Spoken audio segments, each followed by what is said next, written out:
a very different situation than what we're used to. And if you're reading the title of the episode, you know this is a very different experience, ladies and gentlemen. It says in case of emergency, break mic.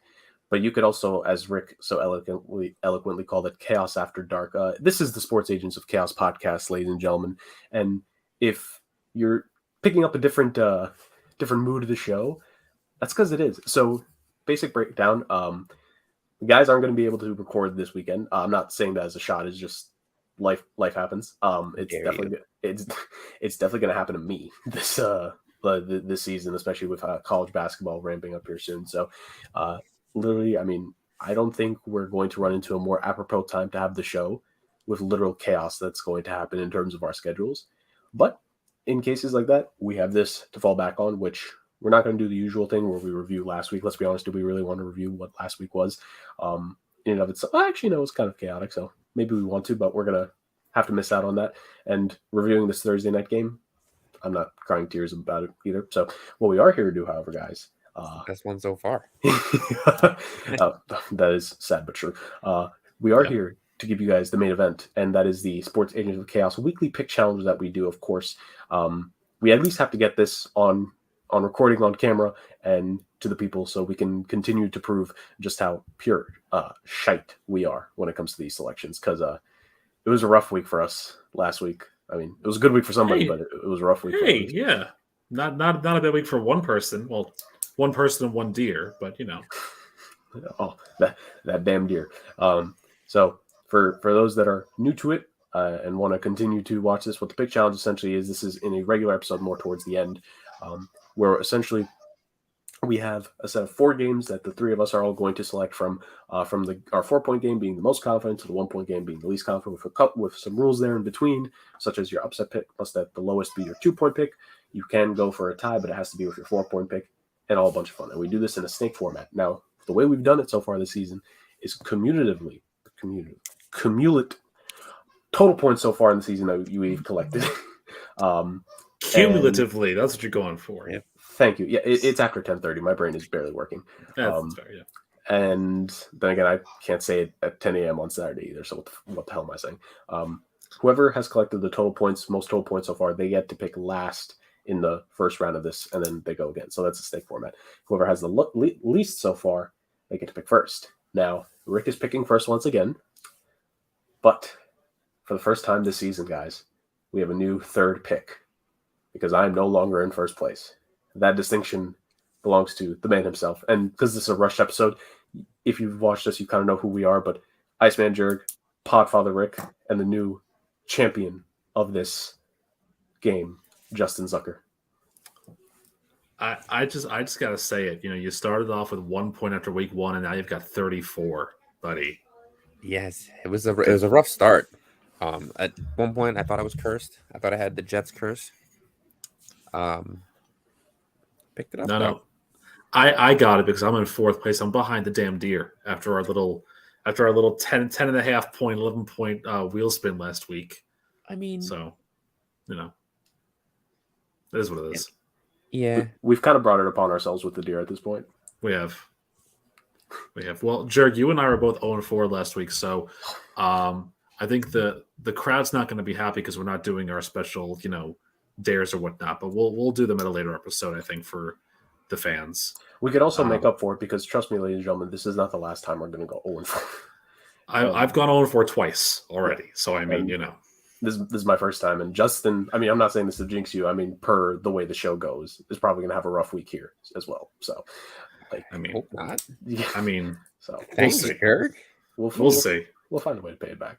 Already putting me in the dumpster. I got to put pressure on you, my guy. It's throw me under the bus. Hey, Justin, heavy is the head that wears the crown, and you got to start defending that crown now. So that's how it goes. But of course, only ahead by 3 points. So anything can happen. But guys, like I said, sucks that we can't get a regular episode because I think we would have had some fun on this one. But you know what? We still got picks, and that's what matters the most. So you might get a little bit of analysis here and there actually from the picks we make anyway. So there you go. So let us begin the proceedings. Rick, you have the first pick. It went so well last week. Let's do it again for the 4 points. Why not? They can't lose this game, can they? They really can't lose this game. Tampa Bay over Carolina. Okay. Tampa over Carolina, 4 points. They can't lose. Tom Brady is perfect. Tom Brady is perfect against the Panthers in his NFC South career. They can't lose this game to Carolina. Like, you sure? Carolina, I'm more pleading with the football gods. Like, they can't lose this game to Carolina. Please tell me you're not going to lose this game to Carolina. It's the biggest favorite. Tampa Bay's an 11-point favorite. So, I mean, there's heat there. But with all this talk about McCaffrey going on the trading block for Carolina, too, I don't really know who's left for the Panthers. So, yeah, give me soon-to-be divorced Tom Brady and the Tampa Bay Buccaneers over at Carolina. Yeah, it was a very difficult one. I forget, was it Justin who had the Bucs last week, or no? Oh, it was you? Oh, okay. I thought that was one of Justin's only 2 losses that he had. That's why. Why do you think I'm saying that, Jurg? They were my 4-point pick last week as well, because I thought they were going to be Pittsburgh, and then Mike Tomlin turned into Gem. That Steelers defense finally winning a game without TJ Watt. Who would have thought? Right. It's definitely an interesting one there. Not the one I thought you were going to go after. This might be a little risky, but I mean, this defense has played so well throughout the season, and they're getting their starting quarterback back. And if they just manage the game, I think they'll win this well enough. Give me the Dallas Cowboys for my 4-point pick. I know it was a tough loss to the Eagles, but to me, at the end of the day, the Eagles are the best team. You can accept a loss to the best team in the league, and Dallas still played a pretty respectable game, if we're being honest here. I think they still played a respectable game against the number 1 team in that division right now, and the number 1 team in the conference. And Detroit has just struggled, and their offense can score here and there, but I think the Cowboys defense is a great kryptonite to that, and the Detroit Lions defense has been bad. And what better game for Dak's first game back? Come on now. So Cowboys 4 points. I think this might be the first time I picked the Cowboys this season. I will look while Justin goes through his pick. I will look. Actually, you're wrong. You picked in week 1. You picked Dallas over Tampa Bay, and Tampa Bay won that game. Oh, see, that's why I forgot about it. So hopefully, my first Cowboys win. Justin, the floor is yours. Okay, I got a couple that I'm interested in. You got back-to-back picks, remember? I do. That's gonna be interesting too. There are a lot of big spreads this week. A lot of 7-point spreads. So I don't think I'm going to go with an upset at my first pick. I'm going to go with a game where I might actually be in attendance this weekend. And I'm going to pick Sunday Night Football, the return of Tua Tagovailoa to triumph over the Pittsburgh Steelers. The defense did show a lot last week, but this is not the same Bucs team that I think we're all used to with Tom Brady at the helm. He's another year older. He's missing workouts. He's missing walkthroughs. Tua should be healthy, well rested. He had a full week of practice. They have too many weapons at receiver. I'm going to go with the Dolphins as my 4-point pick, which is interesting considering I think my 3-point pick is going to be the Raiders. They face the Texans. Yeah, in Vegas. The Raiders outside of a bye should have too much offense to lose to that Texans team, who is struggling to get the ball into the end zone. Damian Pierce looks great.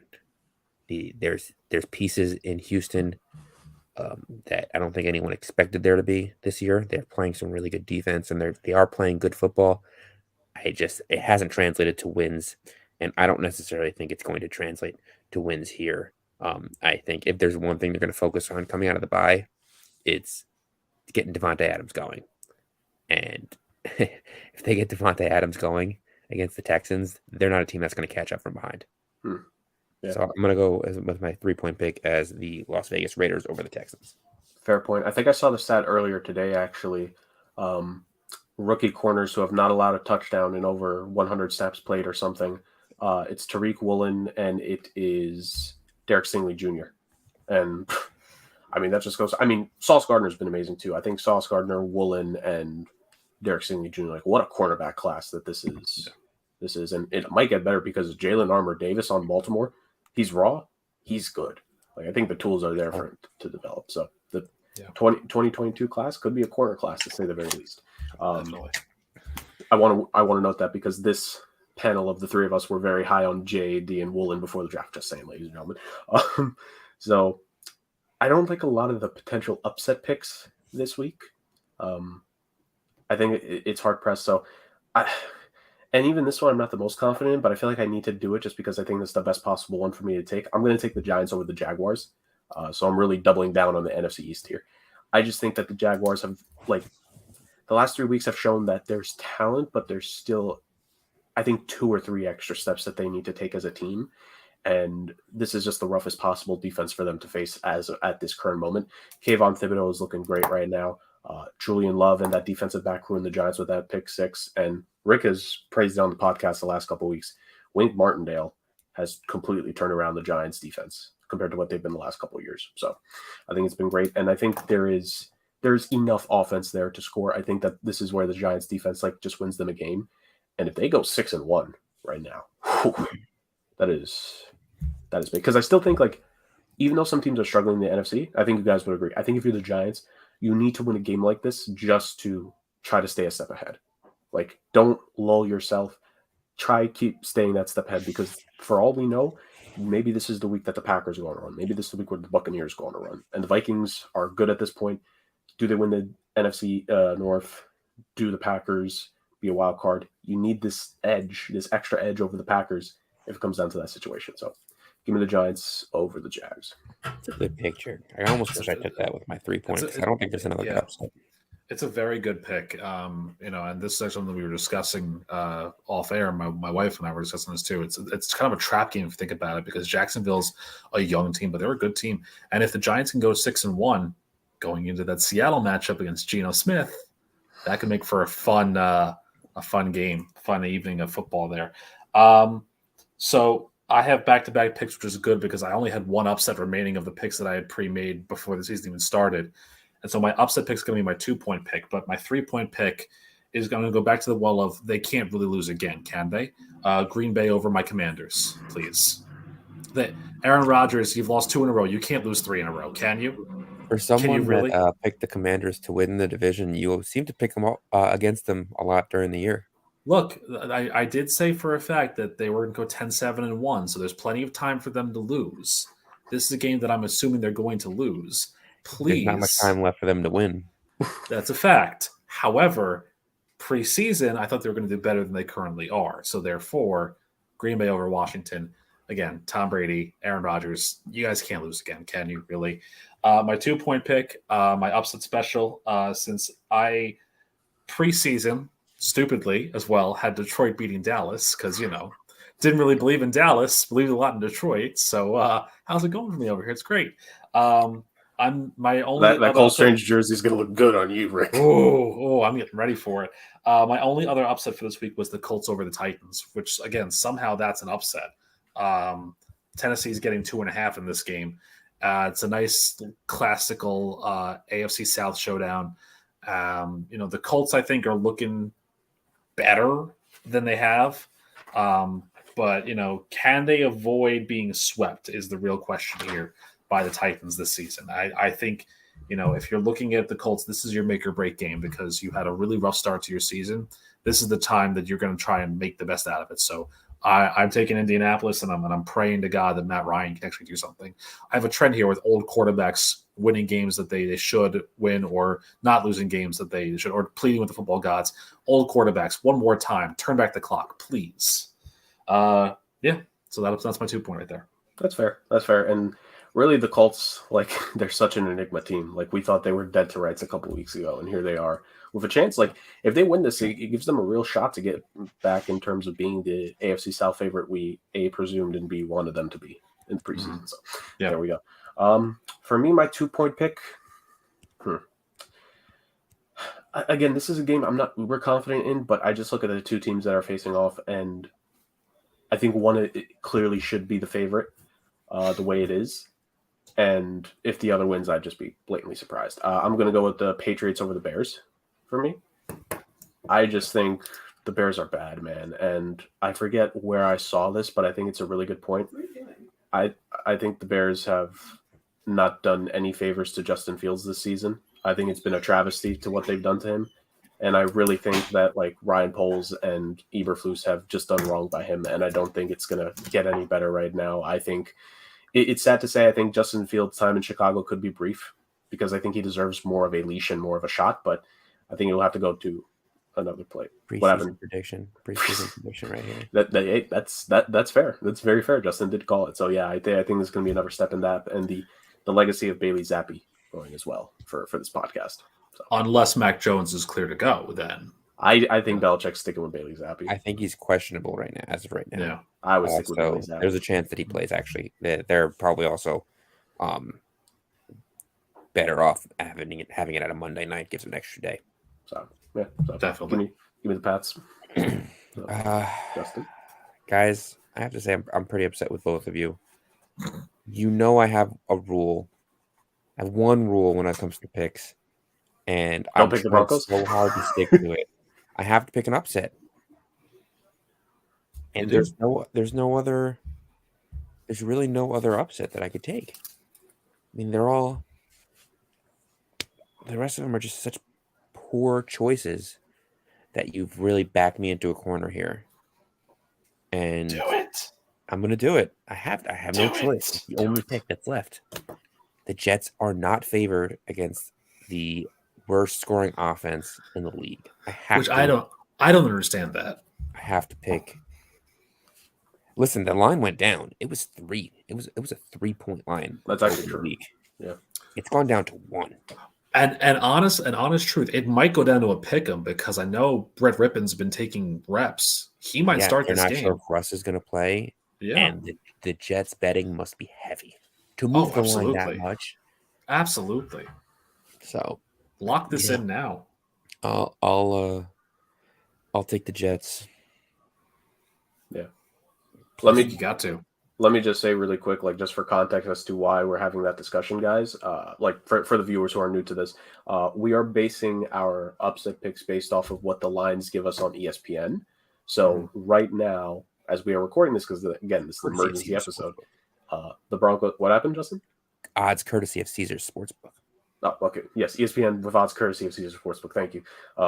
The Broncos are still currently favored at this moment. Maybe come Saturday morning it would have changed, so maybe it's actually the best thing for you to get it right now. So you lock it in now, yeah. I guess so. So that's why, in terms of like why we're picking the upsets the way that we are, we're viewing it via the ESPN app, via our friends at Caesars Sportsbook. So yeah. And then I have to choose between one. You got 4 to pick from for your 1 pointers. Because remember the deer. 4. Yeah. So I'm torn. There's a couple of good games that I like, but I think I'm going to have to go with what I perceive to be the worst opponent, even though I do think it's the team that's most likely to give up a fourth quarter touchdown. Oh, I know who he's picking. It's true. But I am heavily invested in the Chargers this season, so I have to see. Oh, man, it's not easy picking 2 in a row. I used to have time to think.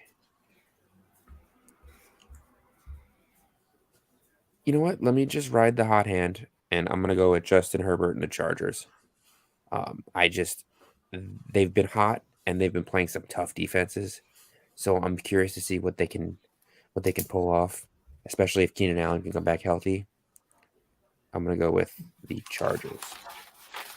Yeah, I made you write the Ravens first. No. I'm pausing for a second. I want to look at something. Okay. You do realize, Justin, that Justin has basically picked himself out of the 1 o'clock schedule. He can relax for the first 3 hours of football Sunday, and then his picks are 4 o'clock through Monday night, basically. So, technically, 1, 2. Yeah. Technically, I'm over on Sunday, though.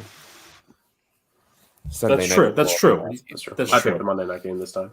Because I was going to pick the Patriots, and Jurg swiped them out from under me. He did. Swipe or no swiping. I learned if I want to have a little bit of joy, maybe don't sweep the 1 o'clock games on Monday, on Sunday, like I did last time. Just saying. 1 o'clock games are closer. There's only really 2 1 o'clock games that I was interested in. Senor, please. All right. I have. Okay.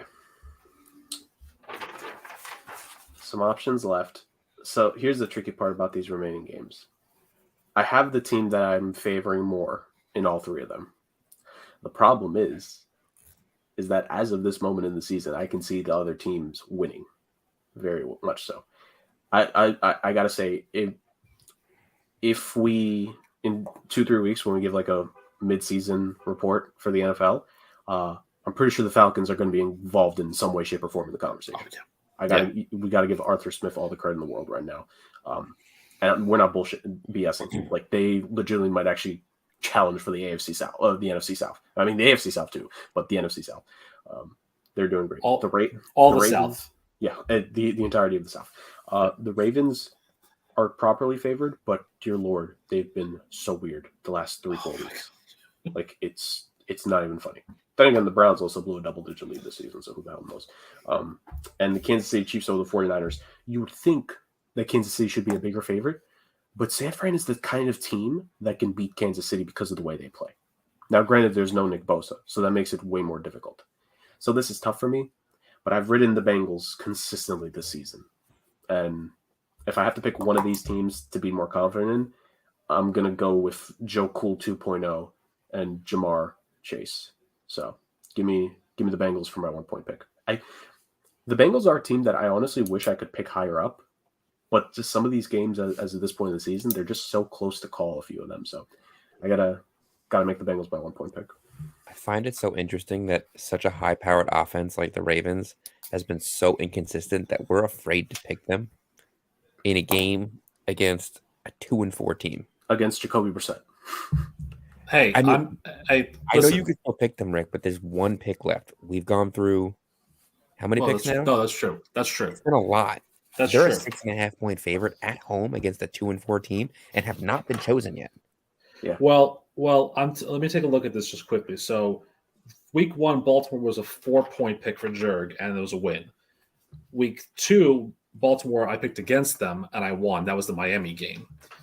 Week 3, Jurg again picked them at 4 points, and he won that one. Week 4, I'm looking for Baltimore here. Baltimore was a Sandoval pick and lost to Buffalo, of course.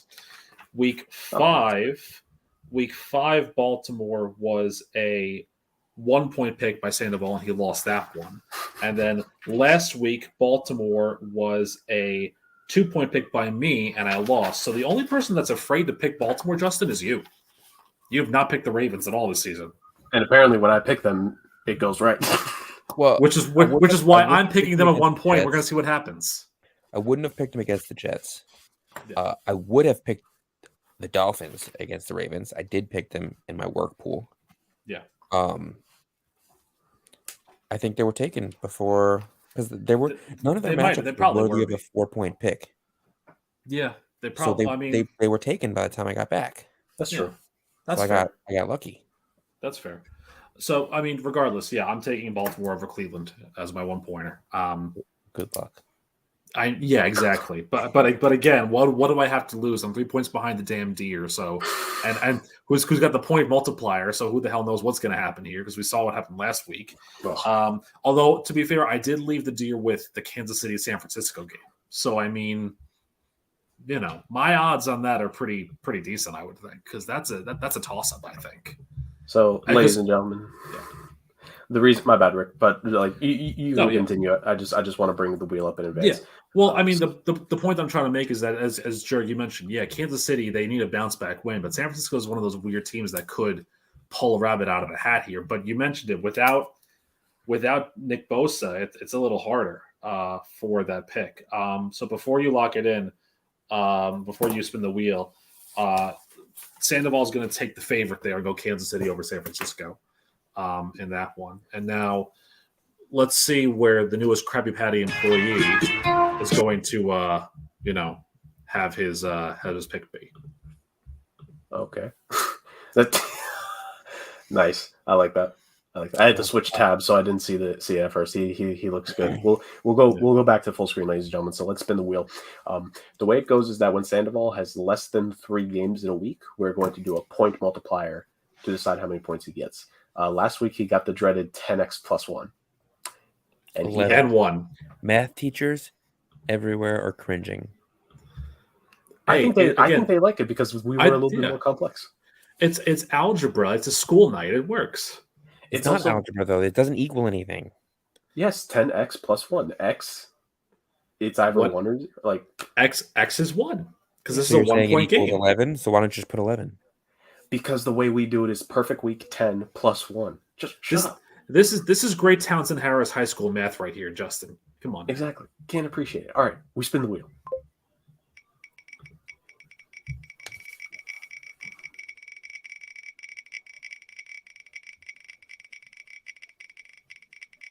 If he gets 10x plus 1 again, I'm going to lose it. I was gonna say the question is it rigged? No. No, I think it's gonna slow. It's gonna slow down. God. It's slowed down. It's 3. It's 2. It's 3. So we do not get screwed over by the damn deer this week, ladies and gentlemen. Thank God. When we have Sandoval can only earn at most 3 points for his correct selection this week, which spells good news for all of us, especially Rick. Still more points than me, damn it. Yes. So, Rick, before we sign off here, please update the total standings on the season and then give a final update on our games we selected this week. Absolutely. So going into this week, it was Justin leading the way with 34 points, Jurg close behind at 31, Sandoval 22, myself at 19. Justin, your picks were as follows: 4 points Miami, 3 points Vegas, 2 points the Jets in an upset, and 1 point the Chargers. Jurg, your picks were 4 points Dallas, 3 points the Giants in an upset, 2 points New England, and 1 point Cincinnati. Sandoval, 1 point for Kansas City with the 3-point multiplier. And my picks were 4 points Tampa Bay, 3 Green Bay, 2 Indianapolis was the upset, and 1 for Baltimore. So hopefully somebody does well here. Not, I don't know, but hopefully somebody does well here, whoever it is. Yeah, it was a rough week last week. Like even with Justin's good week for himself, which he went 3-1 in his picks. He went 3-1 in his picks, yeah. So even with his 3-1 combined, the three of us collectively went 3-9. Only Justin was right. Me and Rick were terrible. You both went 0-4 last week? Yeah. We both went 0-4 last week. So that's 4, 8, yep, 9. So overall, we were 4-9, and that last one was the deer. You know what that means? Capitalizing with a perfect week this week would be huge for me. Yeah. I mean, it would be. I just picked the Jets, so it's not going to happen. No. I mean, look, Justin, the Jets could win a game as long as I don't pick them. But Vegas has been an enigma this year. Yeah, but they're playing Houston, man. It could be a tie. Some close games. It could be a tie. And Houston beat the Jaguars. If you think about their schedule, they have had a rough schedule. Every team that they've played besides Arizona has a winning record now, don't they? What, Vegas? That they've lost to? Yeah. I believe so. They beat Denver. They lost to Kansas City. They lost to the Chargers. They lost to Tennessee. And they lost to Arizona in a crazy comeback. But here's the thing, you could look at it like that, but then you got to take the context of the fact that they blew it against Tennessee in terms of failing to come back. They should have beat the Cardinals with the double-digit lead. We could say they faced tough teams. They should have taken the points against Kansas City. They could have beaten Tennessee because I believe they were actually in a situation where they could have taken more points during the game. Also, when they had to go with a 2-point conversion at the end of the game.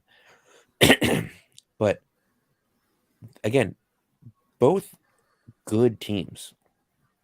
And I mean, if you had a history of making it, we're talking about completely different ballgame. In fact, did they have a situation in that Raiders game? I mean, in the Raiders game, they are the Raiders. In that Cardinals game where they could have put the Cardinals away. So, I mean, if it wasn't for a couple coaching decisions, this could have easily been a 4-1 team. Yeah, well, they were up 23-7, and then their last 2 drives of regulation were 3 and out, and then a 5-play drive that just did nothing for them. Well, so okay, so then they really should have won that game, but had nothing to do with the coaching. It was execution. But again, So like maybe they should have been 3-2. right. But again, like we were talking about, you run 2 plays in a row to Hunter Renfro, who fumbles both times. Why are you running the same well again? So I'm not arguing. no. It's just difficult to gauge overall because like All I'm saying know is there's talent. if there's one weak link in my week, I don't think it's the Raiders this week. That's fair. Yeah. Okay. That's fair. That's fair. I mean, who knows? This finally could be the week that negative Nathaniel Hackett and his offense is actually able to perform. So, yikes! You might get unlucky, and this could be the week where he picks the Jets and the Jets, after shutting down Aaron Rodgers and Aaron Jones, just gets smoked by Nathaniel. Just gets smoked by Brett Rippon and the backups of the lowest scoring offense in the entire freaking league. Imagine you get smoked by the backup starting quarterback for the Broncos. And imagine that running back. Jurgen. Because they're on their 3rd straight running back. The Broncos are like Latavius Murray. He wasn't even on the roster to start the season. He was on the practice squad, wasn't he? Yeah, I think he was. No, he. I don't even think he was on the practice squad. I think he was on a different team. Oh man, wasn't he on the Ravens in the beginning of the year? I mean, and you then they cut him. You might be right. And then he was on another team, and then they cut him. And yikes. then no, he was on the Saints. I think 2 weeks ago. And then they cut him, and then now he's with the Broncos. But it doesn't make any sense that Melvin Gordon didn't get any carries. Yeah, I think he's not long for he's not long for Denver. He's going to be, when we eventually do talk some trade deadline stuff in a future episode, ladies and gentlemen, we will. Might actually be next week's episode, considering the way we record. Melvin Gordon's name will certainly pop up in this situation because it's not looking good in Denver, to say the very least. So that wraps up the pick challenge here on this emergency episode. Yeah, like we said, this was last second, had to be done. Scheduling stuff happens. Like Justin said, he's going to enjoy a weekend in Miami, and Rick has family stuff he's going to be doing. So we do what we gotta do. And I think even with a quick episode, we still had a little bit of fun on this one, to say the very least. And of course, Sandoval, everyone's favorite Krusty Krab employee, to say the very least, except Justin's. Justin spits in his food on purpose, then blames this show. Anyone's favorite Krusty Krab employee. All right. I would rather deal with Squidward at the Krusty Krab. Oh wow! Damn. Hot take. Stupid deer. It's not a hot take. Not a hot take. I mean, to be fair, we did see the episode where Squidward, when he actually started eating Krabby Patties, he got addicted to them, that he gained so much weight and it went straight to his legs and hips. So there's some joy. Yep. Some joy. I remember my first Krabby Patty. Right. Rick, do we have a rant this week? I know it's late, so probably not, but any ranting? Do I have a rant this week? Yeah, Yankees, what the hell you're doing? Simple as that. Like, I get it. You can't beat the Astros, but at least be competitive and not try and swing for the fences every single time. You're hitting 165 right now in the postseason. You're terrible. Yeah. And Aaron Boone, I'm calling for your head. You should be fired at the end of this week. And Brian Cashman, you should be fired too. No. Oh yeah, I'm calling for everybody. Get everybody out. Everybody's got to go. Should Baby Fire Briner sell the team? No, he can keep the team, but it's a fire sale. Everything must go. Everything must go, and Duncan still sucks, even at 10:30 at night or 11 o'clock at night. And good morning to my friends in Cardiff. Good morning, Wales. Yes. Good morning to everyone except Belgium and Adam Rank, apparently, as the show has shown. Yeah. So. Well, again, it's too late in the evening, but Adam Rank, when it's 9 o'clock in the morning or 10 o'clock in the morning, fight me. You know where I am. Adam Rank picked the Jets this week. You ruined it for him. And on that note, ladies and gentlemen, that ends this. Rick's face is perfect. Then that ends this quick edition of the pod. Once again, pod after dark, chaos after dark. In case of emergency, break mic had to just be a bunch of. This had to just be on the fly because we won't have the proper time this weekend. This hopefully won't happen too often throughout the rest of the season, but it probably will, all things considered. But you'll still get something along the lines. Maybe we'll get a little bit more time next time to talk some more football. Who knows? But that's the way the cookie crumbles. That's the way everything rolls out. And I think it's only apropos because, as we always say on the show, the Sports Agent of Chaos podcast, it's about fun, it's about football, and it's about causing and both in our lives and yours, just a little bit of chaos. So thank you all so much for joining us. And for us, it's a late night episode. For you guys, it will be broadcast in the proper time, relatively speaking. But thank you all so much for joining us on this emergency episode of the pod that we did. And don't worry, no matter what the situation will be, we will be back next week. Thank you all, and have a good one.